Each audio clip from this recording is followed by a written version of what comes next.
కావ్య అయితే ఆఫీస్ నుంచి వస్తూ ఉంటుంది. అలా ఆఫీస్ నుంచి వచ్చిన కావ్యని నీకోసమే వెయిట్ చేస్తున్నామని చెప్పి అంటూ ఉంటుంది.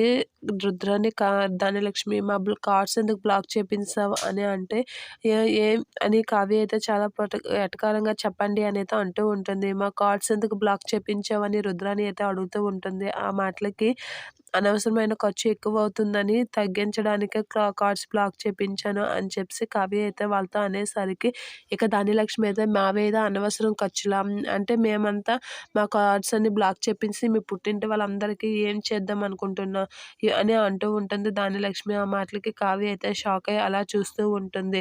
మావి అనవసరం ఖర్చులు అయితే మరి మీ అక్క చేసింది ఏంటి అనేది అడుగుతూ ఉంటుంది. స్వప్న మేము మామూలు ఖర్చు పెడితేనే నీకు అది అనవసరమైన ఖర్చు అనిపిస్తే మరి స్వప్న నగలు కొనుక్కుంది అదే అనవసరమైన ఖర్చు కాదా?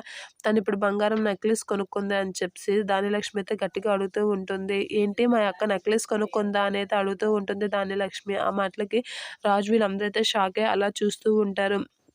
ఇక కావ్య అయితే స్వప్నని గట్టిగా అడుగుతూ ఉంటుంది. ఈ నెక్లెస్ కొనుక్కోవడానికి నీకు డబ్బులు ఎక్కడి నుంచి వచ్చాయి అని అయితే గట్టిగా అడుగుతూ ఉంటుంది. ఆ మాటలకి నువ్వే ఇచ్చావు కదా అని చెక్ ఇచ్చావు కదా అని చెప్పి అంటూ ఉంటుంది కావ్యతో స్వప్న. అలా అనేసరికి ఒకసారిగా షాక్ అవుతూ ఉంటుంది కావ్య. రాజు వీళ్ళందరూ షాక్ అవుతూ ఉంటారు. ఇక అపర్ణ కూడా షాక్ అవుతూ ఉంటుంది స్వప్న ఆడిన మాటలకి.